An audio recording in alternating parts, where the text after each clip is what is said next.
Hello students, let's resume our Haryana G K quick revision series.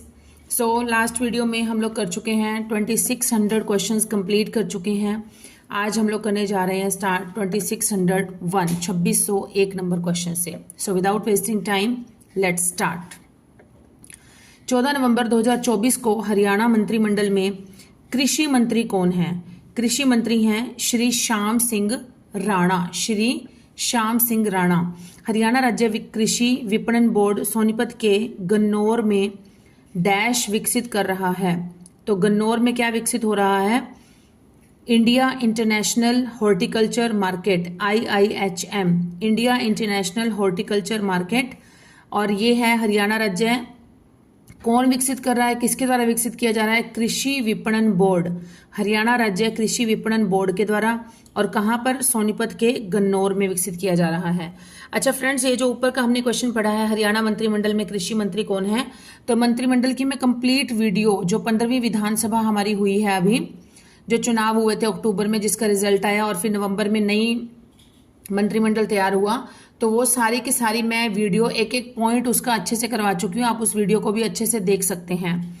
चलिए next is भारतीय वैज्ञानिक Sushri Gagandeep Kang translational health science and technology institute THSTI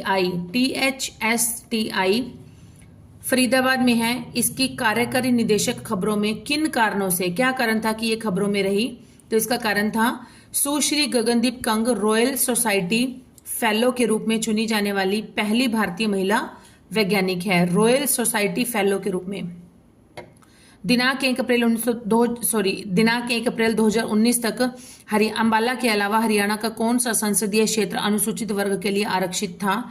तो कौन सा है? सिरसा। अंबाला और सिरसा, मतलब जो संसदीय क्षेत्र है, जो लोकसभा की सीटें हैं 10 हमारे हरियाणा में, उसमें से 2 सीटें जो है वो आरक्षित है। कहां कहां की? अंबाला और सिरसा की सीटें। गुग्गा नवमी अगस्त या सितंबर के महीने में हरियाणा में मनाया जाने वाला एक धार्मिक त्योहार है, जो कि डैश से संबंधित है। किससे संबंधित है? इसमें सांप की पूजा की जाती है, सांप की पूजा से संबंधित है यह। नेक्स्ट इज सूरज कुंड अपने वार्षिक मेले सूरज कुंड मेले के लिए भी जाना जाता है। यह मेला मुख्य रूप से डैश के लिए होता है। किसके लिए होता है? देश भर से आमंत्रित शिल्पियों की सहायता से हस्तशिल्प और हथकरघा दिखाने के लिए। मतलब पूरे देश से जो है वो छोटे जो लघु कारीगर होते हैं, वो अपनी जो भी उनकी आइटम्स होती हैं, जो वो प्रोड्यूस करते हैं, प्रोडक्शन होती है उनकी, उनको डिस्प्ले करने का और बेचने का बहुत अच्छा एक प्लेटफॉर्म मिल जाता है सूरजकुंड में। लगभग 15 से 17 दिन तक ये मेला चलता है। और कहाँ पर लगता है ये? फरीदाबाद में। और किस महीने में? फरवरी के महीने में। पहले तो काफी टाइम तक इसकी डेट जो थी वो फिक्स थी, लेकिन अब क्या है, ये जो पर्यटन विभाग है वो अपने अकॉर्डिंग कुछ ना कुछ कन्वीनियंट मतलब चेंज कर देते हैं, कोई 2 दिन आगे पीछे कर देते हैं। पहले 1 से 15 फरवरी था, लेकिन अभी जो लगता है वो 2 से या 5 से या 7 से ऐसे लग जाता है। चलिए, और इसका पहली बार मेला लगा था 1987 में। और किसके द्वारा शुरुआत की गई थी? चौधरी बंसीलाल जी के द्वारा इसकी शुरुआत कराई गई थी। नेक्स्ट इज हरियाणा का सबसे बड़ा हर्बल पार्क कौन सा है? सबसे बड़ा हर्बल पार्क है चौधरी देवीलाल हर्बल पार्क, जो कि कहां पर है? चूहरपुर में, यमुनानगर में है। पंडित श्री राम शर्मा, जो कि एक स्वतंत्रता सेनानी थे, उन्होंने महात्मा गांधी के साथ असहयोग आंदोलन में हिस्सा लिया था। रोहतक से निकलने वाली उनकी पत्रिका हरियाणा तिलक ने स्वतंत्रता आंदोलन में एक महत्वपूर्ण भूमिका निभाई थी। यह पत्रिका एक डैश पत्रिका थी। मतलब कैसी पत्रिका थी? दैनिक थी, मासिक थी, साप्ताहिक थी, वार्षिक थी? कैसी पत्रिका थी? तो ये थी साप्ताहिक पत्रिका। एक बार इस क्वेश्चन को हम फिर से पढ़ेंगे फ्रेंड्स, क्योंकि इस क्वेश्चन के अंदर ही बहुत कुछ छुपा हुआ है। देखिए, जो हरियाणा तिलक पत्रिका थी, मैंने आपको पहले भी बताया है कि तिलक कौन लगाते थे? श्री राम भगवान लगाते थे। लगाते तो हम सब लोग हैं, लेकिन इसको याद करने का थोड़ा सा तरीका है ये। तो तिलक कौन लगाते हैं? श्री राम भगवान। तो इस हिसाब से याद रखेंगे हम कि पंडित श्री राम शर्मा जी ने कौन सी पत्रिका निकाली थी? हरियाणा तिलक। अच्छा, पंडित श्री राम शर्मा कौन थे? एक लेखक थे, साहित्यकार थे और स्वतंत्रता सेनानी भी थे। महात्मा गांधी जी के समकालीन थे और महात्मा गांधी जी के साथ असहयोग आंदोलन में हिस्सा लिया था इन्होंने। और ये पत्रिका निकाली थी हरियाणा तिलक। कहां से निकाली थी? रोहतक से निकलती थी। और कैसी पत्रिका थी? साप्ताहिक पत्रिका थी। और इसकी भाषा कैसी थी? इसकी भाषा थी उर्दू में भी थी और हिंदी में भी थी, दोनों भाषाओं में थी ये। चलिए नेक्स्ट इज सांगी बनवारी लाल का जन्म हरियाणा में कहां पर हुआ था? सांगी बनवारी लाल का जन्म हुआ था हरियाणा में मदीना रोहतक में हुआ था। हरियाणा का उत्तर हिस्सा पंजाब और डैश से घिरा हुआ है। तो किससे घिरा हुआ है? पंजाब और हिमाचल प्रदेश से घिरा हुआ है। सांगी चंद्रलाल भाट का जन्म हरियाणा में कहां पर हुआ था? इनका जन्म हुआ था गोदड़िया ब्राह्मण चरखी दादरी। गोदड़िया ब्राह्मण के परिवार से बिलोंग करते थे ये, और इनका जन्म हुआ था चरखी दादरी में। नेक्स्ट इज आरक्षित वन क्षेत्र डैश और डैश जिलों में शिवालिक श्रेणियों तक सीमित है। तो आरक्षित वन क्षेत्र जो है वो किस किस में है? पंचकुला और यमुनानगर। पंचकुला और यमुनानगर के जिलों में शिवालिक की श्रेणियों तक सीमित है। कौन सा वन क्षेत्र? आरक्षित वन क्षेत्र। नेक्स्ट क्वेश्चन इज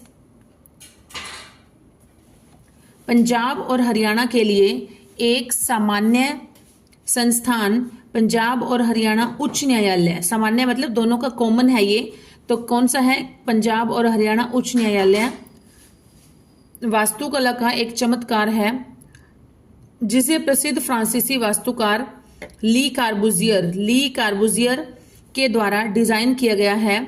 न्यायालय का परिसर डैश में स्थित है। तो ये कहां पर है? पंजाब और हरियाणा हाईकोर्ट है कहां पर? चंडीगढ़ में है, मतलब ये पूछा गया है। इससे पहले ये कहां पर था? इससे पहले ये था लाहौर में। लाहौर में 1919 में लाहौर में शिफ्ट किया गया था इसको, पंजाब और हरियाणा उच्च न्यायालय को 1919 में लाहौर में शिफ्ट किया गया। लेकिन जब हमारा देश आजाद हो गया 1947 में, उसके बाद ये था कुछ समय के लिए हिमाचल प्रदेश में, और उसके बाद फिर 1955 में 1955 में इसे चंडीगढ़ में शिफ्ट कर दिया गया था।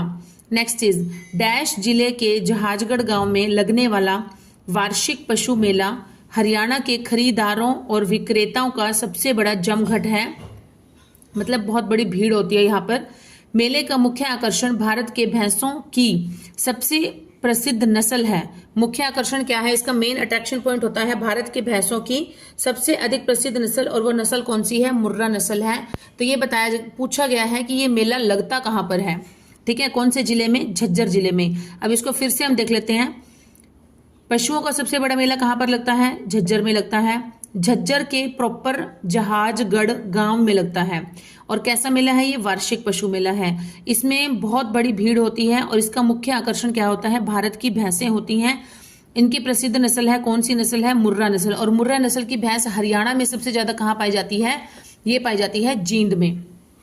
नेक्स्ट इज सांगी जियालाल। सांगी जियालाल का जन्म हरियाणा में कहाँ हुआ था? ये हुआ था बुआना जींद में हुआ था, बुआना जींद। हरियाणा में स्थित ऐतिहासिक युद्ध मैदान काला अंब कहाँ पर है? पानीपत में है। और पानीपत का जो तीसरा युद्ध जो हुआ था, पानीपत का जो तीसरा युद्ध हुआ था 1761 का, वो कहाँ पर हुआ था?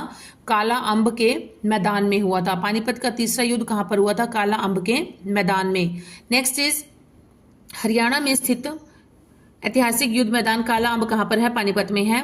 सांगी खेमचंद स्वामी का जन्म हरियाणा में हुआ था गोरड़ रोहतक में। गोरड़ रोहतक में हुआ था किसका जन्म? सांगी खेमचंद स्वामी का जन्म। पंडित जसराज का जन्म कहां पर हुआ था? पंडित जसराज का जन्म हुआ था पीली मंदोरी गांव में, हिसार के पीली मंदोरी गांव में। और कब हुआ था? 28 जनवरी 1930 को इनका जन्म हुआ था। 28 जनवरी 1930 पीली मंदोरी, हिसार। उर्दू समाचार पत्र कोहिनूर के संपादक कौन थे? कोहिनूर के संपादक थे बाल मुकुंद गुप्त। कोहिनूर के संपादक थे बाल मुकुंद गुप्त। तो कैसा समाचार था ये? उर्दू समाचार पत्र था। कोरी तेरी घटा चहूं और छाई। कोरी नहीं होना चाहिए यहाँ पर, शायद गोरी होना चाहिए। गोरी गोरी जैसे कि गीतों में आपने पुराने सॉन्ग सुने हो तो उसमें गोरी जो है वो ऑब्वियस बात है कि एक लड़की को जो है एड्रेस किया जाता है, तो यहाँ पर गोरी होना चाहिए मेरे हिसाब से। गोरी तेरी घटा चहूं और छाई किसके द्वारा रचित है? ये है पंडित जसराज जी के द्वारा रचित है। हरियाणा के किस प्रमुख हिंदी के लेखक ने लॉर्ड कर्जन के कार्यों की तुलना नादिर शाह से की थी? लॉर्ड कर्जन के कार्यों की तुलना की थी नादिर शाह से। तो ऐसा किसने किया था? हिंदी के लेखक बाल मुकुंद गुप्त ने, जिन्होंने कि कोहिनूर पत्र का संपादन किया था। अभी अभी हमने पढ़ा पीछे। सुंदर सुरजनवा सैयारे। सुंदर सुरजनवा सैयारे किसके द्वारा रचित है? ये रचित है पंडित जसराज जी के द्वारा। पश्चिमी यमुना नहर द्वारा सिंचित जिले का नाम है गुड़गांव। लट उलझी सुलझाजा बालमा, लट उलझी सुलझाजा बालमा, ये किसके द्वारा रचित है? पंडित जसराज जी के द्वारा। यमुना नदी डैश जिले में हरियाणा राज्य से बाहर निकल जाती है, मतलब हरियाणा के कौन से जिले से लास्ट बहती है जिससे कि आगे दूसरे राज्य में प्रवेश कर जाती है? तो यह है फरीदाबाद। फरीदाबाद से बाहर निकल जाती है, मतलब लास्ट इसका जो है वो फरीदाबाद है। और ये एंटर कहाँ से करती है? एंटर करती है यमुनानगर के ताजेवाला हथनी कुंड बांध से, यमुनानगर के ताजेवाला से एंटर करती है। और एग्जिट कहाँ से करती है? एग्जिट करती है फरीदाबाद से। नेक्स्ट इज तोशम, तोशाम है ये, तोशाम पर्वत श्रृंखला हरियाणा के किस जिले में है? भिवानी में है। नारनौल हरियाणा के महेंद्रगढ़ जिले का मुख्यालय है।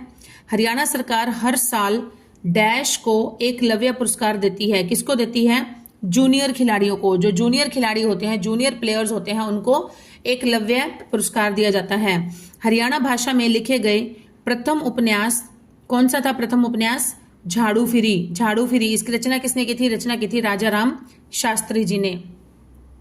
किन्होंने अपने अंग्रेजी उपन्यास रिच लाइक अस के लिए साहित्य अकादमी पुरस्कार प्राप्त किया? तो किसने किया था? नयनतारा सहगल ने अपना अंग्रेजी उपन्यास है रिच लाइक अस के लिए साहित्य अकादमी पुरस्कार प्राप्त किया। नेक्स्ट इज जहांगीर के कोषाध्यक्ष शेख फरीद। जहांगीर का कोषाध्यक्ष था, कौन था कोषाध्यक्ष? शेख फरीद ने उस राजमार्ग की रक्षा करने के लिए 1607 ईस्वी में डैश की स्थापना की, जो इस जिले से होकर गुजरने वाला राजमार्ग था। तो कौन से जिले से? फरीदाबाद जिले से। मतलब कहने का यह है कि जहांगीर का कोषाध्यक्ष था, कौन था? शेख फरीद। और शेख फरीद ने फरीदाबाद की स्थापना की थी, और कब की थी? 1607 ईस्वी में की थी। ठीक है। नेक्स्ट इज हरियाणा में सामाजिक सुरक्षा पेंशन को संशोधित करके नवंबर 2024 में डैश कर दिया गया है। तो कितनी पेंशन कर दी गई है? 3000 रुपए कर दी। पहले इस बुढ़ापा पेंशन कहा जाता था, लेकिन अब क्या है? ये बुढ़ापा पेंशन भी है, इसी में विधवा पेंशन भी है, विकलांगों को भी दी जाती है, इसलिए इसका नाम रख दिया गया है सामाजिक सुरक्षा पेंशन। तो ये है 3000 रुपए दी जाती है प्रति व्यक्ति। कैलिफोर्निया यूएसए के बाहर व्हाट्सएप की सबसे बड़ी टीम भारत में डैश हरियाणा में आधारित होगी। तो कहां पर आधारित होगी? गुरुग्राम में आधारित होगी। नेक्स्ट टोडर सिंह की समाधि कहां पर है? भिवानी में है। हरियाणा सरकार ने डैश नामक एक पोर्टल पर 37 सरकारी विभागों की 485 सेवाओं और योजनाओं को ऑनलाइन सेवाओं के अधीन ला गया है। मतलब कौन सा एक पोर्टल है? पोर्टल का नाम क्या है? पोर्टल का नाम है अंत्योदय सरल पोर्टल है। इस पर 37 तो सरकारी विभाग हैं, इन सारे विभागों की टोटल सेवाएं हैं 485 सेवाएं और योजनाएं हैं जिनको ऑनलाइन कर दिया गया है। किस पोर्टल के तहत? अंत्योदय सरल पोर्टल के तहत। शॉर्ट में इसको सरल ही बोल दिया जाता है। नेक्स्ट इज डैश एक लोकप्रिय नृत्य रूप है जो हरियाणा की संस्कृति को दर्शाता है। यह नृत्य रूप आंदोलन उन्मुख की बजाय संवाद उन्मुख है। आंदोलन उन्मुख की बजाय संवाद उन्मुख है। तो ऐसा कौन सा नृत्य रूप है? ये है सांग। हरियाणा का नृत्य रूप ऐसा कौन सा है? सांग है, इसे कहा जाता है सांग। नेक्स्ट इज डैश एक कवि है जिन्हें हिंदी के लिए हरियाणा के पहले राज्य कवि उदय भानु के बाद हरियाणा के राज्य कवि के रूप में सम्मानित। मतलब जब हमारा हरियाणा एक नए राज्य के रूप में उभर कर सामने आया था 1 नवंबर 1966 को, उस समय हमारे हरियाणा के एक राज्य कवि बनाए गए थे। एक राज्य कवि का सम्मान दिया गया था। किनको दिया गया था? उदय भानु हंस जी को। मतलब हरियाणा के पहले राज्य कवि या राज कवि कौन से हैं? तो ये हैं हमारे उदय भानु हंस। और दूसरे राज कवि अगर पूछ लिया जाए तो दूसरे राज कवि कौन है? दूसरे राज कवि हैं खुशीराम शर्मा। अच्छा, इस क्वेश्चन को हम कंप्लीट करते हैं। हरियाणा के राज्य कवि के रूप में सम्मानित किया गया था उदय भानु के बाद। इस कवि की रचनाओं के नाम हैं राणा निमंत्रण, गुरु गोबिंद सिंह और युद्ध चरित्र। इनकी रचनाओं के नाम हैं राणा निमंत्रण, गुरु गोबिंद सिंह और युद्ध चरित्र, तो ऐसे कवि का नाम क्या है? तो ये कवि हैं खुशीराम शर्मा। मतलब खुशीराम शर्मा जी को हरियाणा के दूसरे राजकवि के रूप में सम्मान दिया जाता है। दूसरे राजकवि, पहले राजकवि कौन है? पहले राजकवि हैं उदय भानु हंस। चलिए, और इनकी रचनाएं हैं राणा निमंत्रण, गुरु गोबिंद सिंह और युद्ध चरित्र। नेक्स्ट इज अब ना मोहे समझाओ। अब ना मोहे समझाओ किसके द्वारा रचित रचना है?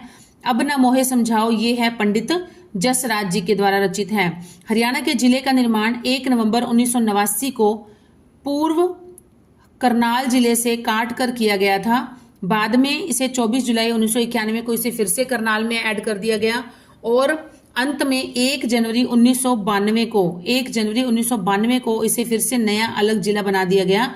तो ऐसी कहानी कौन से जिले की है? ये है पानीपत जिले की।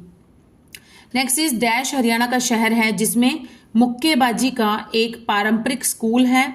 यह हरियाणा के 3 पूर्व मुख्यमंत्रियों का गृह नगर है। तो कितने हैं? ये हैं भिवानी। भिवानी जो है ये मुक्केबाजी का शहर है, मुक्केबाजी का पारंपरिक स्कूल है, यहाँ पर एकेडमी है, बॉक्सिंग एकेडमी है और बॉक्सिंग का हब भी भिवानी को ही कहा जाता है। मिनी क्यूबा के नाम से भी भिवानी को ही जाना जाता है बॉक्सिंग की वजह से।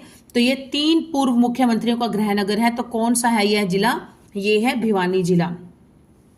बीटीएम जो है भिवानी टेक्सटाइल मिल, जो कि 1937 में स्थापित की गई थी, वो भी कहां पर की गई थी? भिवानी में ही की गई थी। कैरू भिवानी चिंकारा प्रजनन केंद्र ये कहां पर है? ये भी हमारा कैरू भिवानी में। बहुत बार पूछा जाता है ये क्वेश्चन। नेक्स्ट इज हरियाणा का कौन सा जिला अपने पारंपरिक धातु के काम के लिए, विशेषकर पीतल के काम के लिए प्रसिद्ध है? तो कौन सा जिला है ऐसा? रेवाड़ी जिला है। डैश कुरुक्षेत्र जिले की नकदी फसल है, जबकि गेहूं और धान इसकी 2 प्रमुख खाद्य फसलें हैं। नकदी फसल है, कुरुक्षेत्र की नकदी फसल कौन सी है? ये है गन्ना। और खाद्य फसलें कौन सी हैं? गेहूं और धान। कुरुक्षेत्र और करनाल में बहुत अधिक अच्छी किस्म का बासमती चावल जो है वो उगाया जाता है। कहां कहां पर? करनाल और कुरुक्षेत्र में उगाया जाता है। नेक्स्ट इज हरियाणा के अन्य शहरों की तुलना में डैश शहर की साक्षरता दर सबसे अधिक है। तो किसकी साक्षरता दर सबसे अधिक है? गुरुग्राम की है। क्वेश्चन मिस हो गया था एक। डैश गुरुग्राम की प्रमुख फसल खरीफ है और इस फसल का इस्तेमाल जानवरों के लिए हरे चारे के रूप में किया जाता है। तो ऐसी कौन सी फसल है?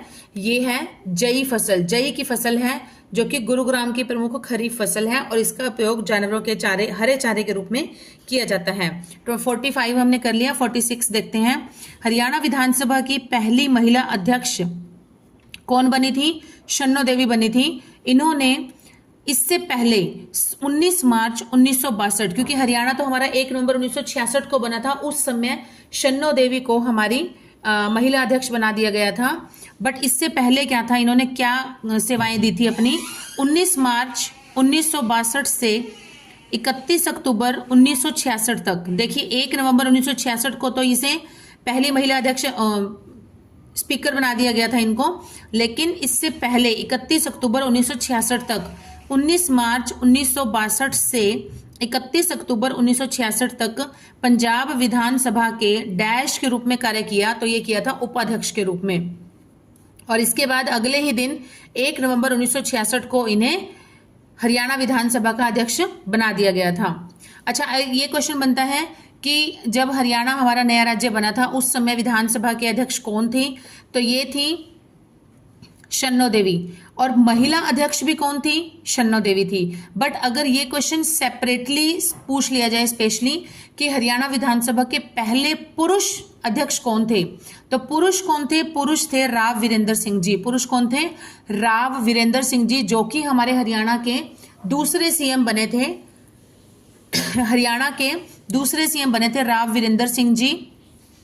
और पहले पुरुष स्पीकर भी कौन थे? राव वीरेंद्र सिंह जी थे। और अगर क्वेश्चन बनता है कि पहले गैर कांग्रेसी कौन से थे? गैर कांग्रेसी भी हमारे राव वीरेंद्र सिंह जी थे, क्योंकि इससे पहले जो बने थे वो थे भगवत दयाल शर्मा जी। और भगवत दयाल शर्मा जी थे वो कांग्रेस पार्टी से बिलोंग करते थे। राव वीरेंद्र सिंह जी सीरीज में तो दूसरे नंबर के थे, लेकिन अगर गैर कांग्रेसी पूछ लिया जाए तो गैर कांग्रेसी पहले नंबर के थे। और यही हमारे विधानसभा के अध्यक्ष भी बने थे प्रथम पुरुष अध्यक्ष बने थे राव वीरेंद्र सिंह जी। चलिए नेक्स्ट क्वेश्चन, डैश हरियाणा में सिंचाई का मुख्य स्रोत है। तो सिंचाई का मुख्य स्रोत हरियाणा में कौन सा है? ये है नहरें और नलकूप। नहरों और नलकूपों की सहायता से हरियाणा में अधिकतर सिंचाई जो है वो की जाती है। नेक्स्ट क्वेश्चन, गिद्धों की 3 प्रजातियों को विलुप्त होने से बचाने के लिए डैश में जटायु संरक्षण प्रजनन केंद्र। देखिए जटायु और गिद्ध एक ही बात होती है, जटायु संरक्षण प्रजनन केंद्र भी कह सकते हैं और यहाँ पर गिद्ध संरक्षण प्रजनन केंद्र भी आता है, तो भी यही आंसर रहेगा। की स्थापना की गई है। इन 3 प्रजातियों के नाम कौन कौन से हैं? व्हाइट बैक्ड, लॉन्ग विल्ड और slender billed. White backed, long build और स्लेंडर बिल्ड, ये इनकी प्रजातियां हैं। और ऐसा जो संरक्षण प्रजनन केंद्र बनाया गया है वो कहां पर बना है? वो बना है पिंजौर पंचकुला में। नेक्स्ट इज, हरियाणा सरकार ने हरियाणा में अक्षय ऊर्जा के क्षेत्र में विभिन्न केंद्रीय और राज्य प्रायोजित योजनाओं या परियोजनाओं को लागू करने के लिए हरेड़ा मतलब ऐसे इंग्लिश में भी और हिंदी में भी लिखा जा सकता है, की स्थापना की है। इसका पूरा नाम क्या है? हरेड़ा, HAREDA। पूरा नाम है Haryana renewable energy development agency. Haryana renewable energy development agency इसकी फुल फॉर्म है। नेक्स्ट इज, निम्नलिखित में से किसने 12वीं शताब्दी में तरावड़ी और हांसी में किले की स्थापना की थी? किलों की, तो किसने की थी? पृथ्वीराज चौहान ने। 12वीं शताब्दी थी, तरावड़ी में भी किया था किला और हांसी में भी किले की। हांसी में जो किला है उसका नाम है असीगढ़ का किला या असीरगढ़ का किला भी कहा जाता है। Next is, intensified mission Indradhanush. Mission का नाम है इंद्रधनुष के तहत 5 वर्ष के बच्चे को किसके बचाव के टीका लगाया जाता है? तो ये लगाया जाता है खसरा व जर्मन खसरा। ये बीमारियां हैं, इसके बचाव के लिए 5 वर्ष तक के बच्चे को टीका लगाया जाता है और ये किस मिशन के तहत है? मिशन का नाम है इंद्रधनुष। हरियाणा में पहला महिला पुलिस स्टेशन कहां पर खोला गया था? पंचकुला में खोला गया था। विशेष पशुधन बीमा योजना SCSP का उद्देश्य क्या है? इसका उद्देश्य है अनुसूचित वर्ग से संबंधित परिवार जो पशुधन के पालन में लगे हुए हैं को लाभ प्रदान कराना है। नेक्स्ट इज, गीता जयंती महोत्सव को कब राज्य स्तरीय महत्व के रूप में बनाने की घोषणा हुई थी? राज्य स्तरीय, तो ये की गई थी 1989 में। 1989 में ऐसा हुआ था कि गीता जयंती महोत्सव को स्टेट लेवल पर सेलिब्रेट किया जाना चाहिए। नेक्स्ट इज, हरियाणा सरकार ने राज्य के छात्रों की मदद करने के उद्देश्य से डैश नाम से एक मोबाइल ऐप लॉन्च किया है। तो उस ऐप का नेम है शिक्षा सेतु ऐप है। नेक्स्ट इज, हरियाणा में समुदाय के महिलाओं के लिए पंचायत चुनाव लड़ने हेतु न्यूनतम योग्यता कितनी होनी चाहिए? न्यूनतम योग्यता होनी चाहिए महिलाओं के लिए 8वीं पास होनी चाहिए और पुरुषों के लिए कितनी होनी चाहिए? न्यूनतम पुरुषों के लिए होनी चाहिए 10वीं पास होनी चाहिए। नेक्स्ट इज, दीनबंधु हरियाणा ग्राम उद्यान योजना के तहत हरियाणा सरकार ने शहरी क्षेत्रों के साथ साथ सम मूल्य पर आवश्यक शारीरिक, सामाजिक और आर्थिक अवसंरचना सुविधाएं प्रदान करके जिनकी आबादी डैश के बीच है लगभग 1500 गांवों को विकसित करने का प्रस्ताव किया गया है। तो ऐसे कौन सी, मतलब उनकी जनसंख्या जो है, आबादी जो है वो कितनी होनी चाहिए उन शहरी क्षेत्रों की? तो ये है 3000 से 10,000, मतलब मिनिमम 3000 से 10,000 तक की आबादी होनी चाहिए। ऐसे 1500 गांवों को विकसित करने का प्रस्ताव रखा गया है। नेक्स्ट इज, लूर नृत्य मुख्यतः डैश त्योहार के आसपास किया जाता है। तो ये किया जाता है होली त्योहार के आसपास लूर नृत्य किया जाता है। और लूर नृत्य में लूर शब्द का अर्थ होता है बालिका, और एक फाग नृत्य भी किया जाता है, वो भी इसी अवसर पर ही किया जाता है। नेक्स्ट इज, डैश एक बहुत मशहूर व्यंग्यकार हैं जो शुरू में अपने सारे चुटकुले शुद्ध हरियाणवी में कहते थे और उनके अनेक चुटकुले हरियाणा की ग्रामीण संस्कृति से ही जुड़े होते थे। तो उनका नाम क्या है? उनका नाम है सुरेंद्र शर्मा। सुरेंद्र शर्मा जी हैं, ये एक लेखक भी हैं और ये एक विनोद कवि भी हैं, हास्य कवि भी हैं, और इनका जन्म महेंद्रगढ़ में हुआ था। नेक्स्ट इज हरियाणा राज्य पूर्व दिशा में डैश से घिरा है, तो पूर्व दिशा में है घग्गर नदी है। हरियाणा के किस जिले के उत्तर पश्चिम में कुरुक्षेत्र जिला और पूर्व में उत्तर प्रदेश है? तो करनाल जिले के, करनाल के उत्तर पश्चिम में है कुरुक्षेत्र और करनाल के पूर्व में है उत्तर प्रदेश। नेक्स्ट इज हरियाणा का वन्यजीव अभयारण्य डैश के प्रशासन के अंतर्गत आता है? किसके प्रशासन के अंतर्गत आता है? वन विभाग के, वन विभाग के प्रशासन के अंतर्गत आता है वन्यजीव अभयारण्य। हरियाणा के किस जिले में सोम नदी के किनारे बना पथराला बैराज या बांध जो है वो स्थित है? तो ऐसा कौन से जिले में है? ये है यमुनानगर। उच्च न्यायालय में न्यायाधीशों की संख्या डैश के द्वारा तय की जाती है? किसके द्वारा तय की जाती है? भारत के राष्ट्रपति के द्वारा तय की जाती है कि कितने जो हैं न्यायाधीश होने चाहिए। आयकर क्या आयकर ग्राम पंचायत के राजस्व का एक स्रोत है? पूछा गया है क्या, तो इसका आंसर हो जाएगा नहीं, नो।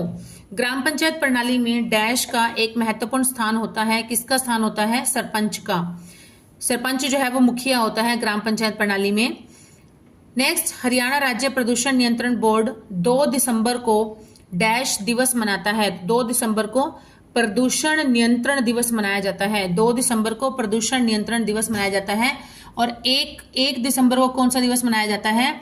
एक दिवस को मनाया जाता है विश्व एड्स दिवस, AIDS, AIDS acquired immunodeficiency syndrome, AIDS दिवस मनाया जाता है 1 दिसंबर को। 2 दिसंबर को प्रदूषण नियंत्रण दिवस मनाया जाता है।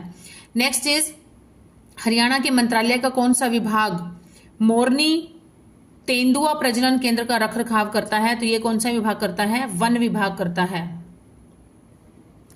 नेक्स्ट इज हरियाणा के राज्य विभाग की पहली राष्ट्रीय महिला प्रमुख कौन है? राज्य विभाग की पहली राष्ट्रीय महिला प्रमुख ये है अमरिंदर कौर।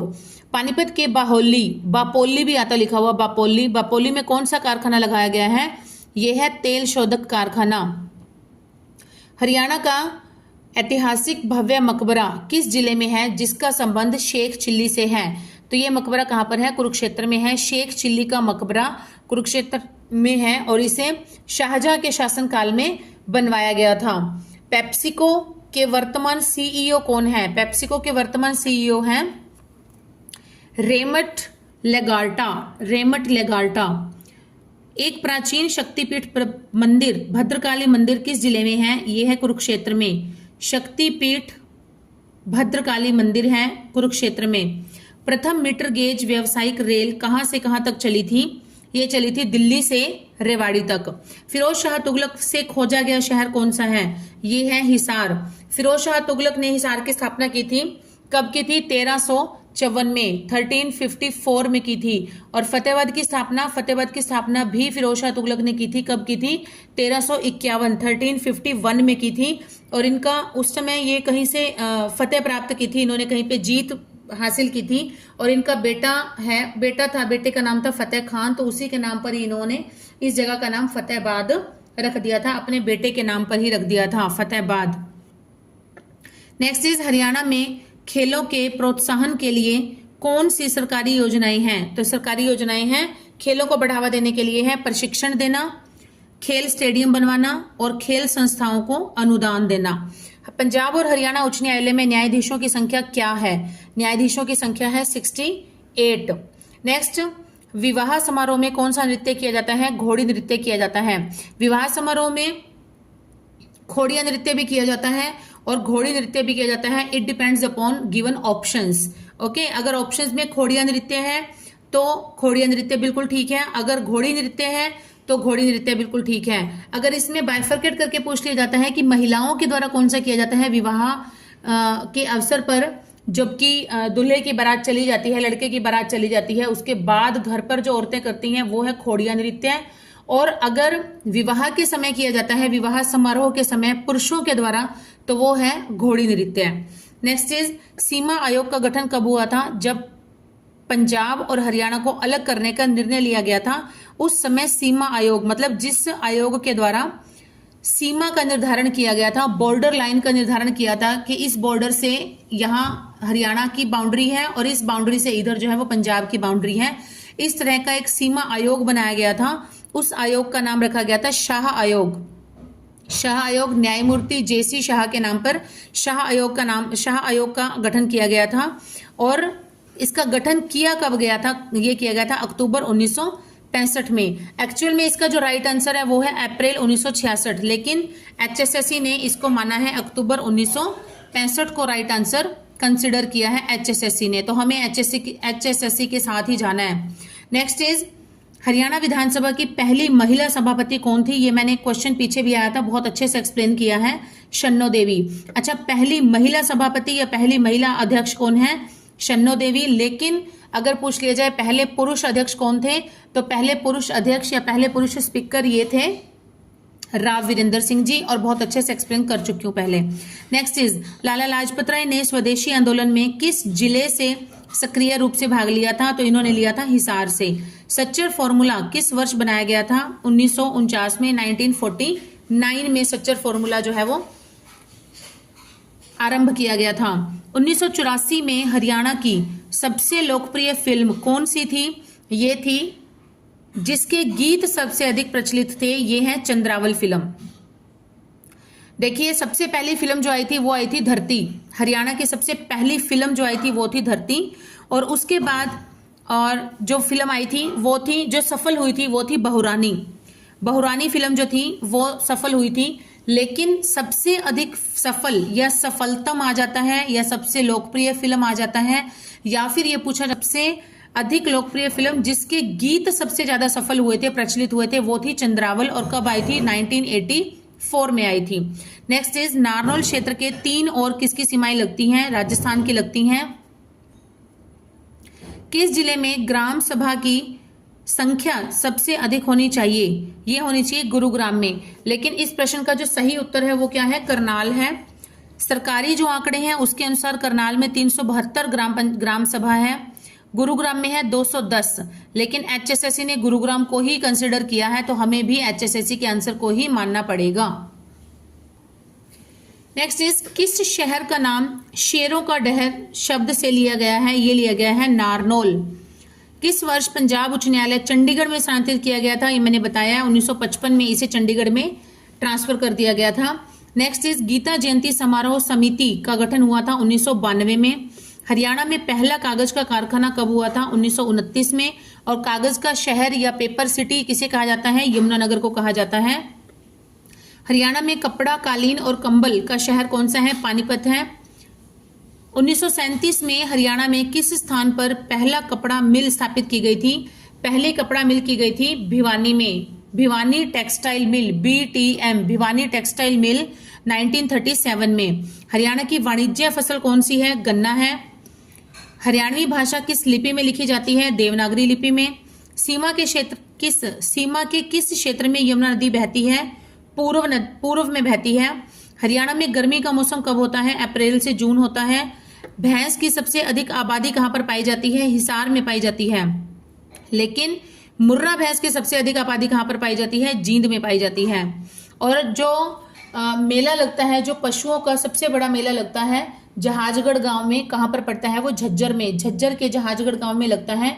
और उसका सबसे बड़ा आकर्षण का केंद्र ही क्या होता है? मुर्रा भैंस होती है। नेक्स्ट चीज, इसे काला सोना भी कहा जाता है इसे। हरियाणा की औरतें सोने से बने हुए गहने का नाम है पुरली। पुरली को कहां पर पहनती हैं? तो ये पहनती हैं नाक में पहना जाता है। हरियाणा में बेंटन समूह की एक शाखा है जो कि जूते, कपड़ा, बैग आदि का उत्पादन करती है। यह स्थान कहां पर है? ये है गुरुग्राम में। Now this is the last question of this video. Next is Morni और टिपरा श्रेणियां। मोरनी और टिपरा श्रेणियां डैश के द्वारा अलग होती हैं। किसके द्वारा अलग होती हैं? घग्गर नदी। घग्गर नदी जो है वो मोरनी और टिपरा पहाड़ियों दोनों श्रृंखलाओं को अलग अलग करती हैं। तो फ्रेंड्स, आज के हमारे 100 क्वेश्चन यहां तक कंप्लीट हो जाते हैं। जल्दी मिलेंगे नेक्स्ट वीडियो में न्यू फ्रेश 100 क्वेश्चंस के साथ। Till then keep studying, keep hard working and keep supporting my channel. Okay students, bye.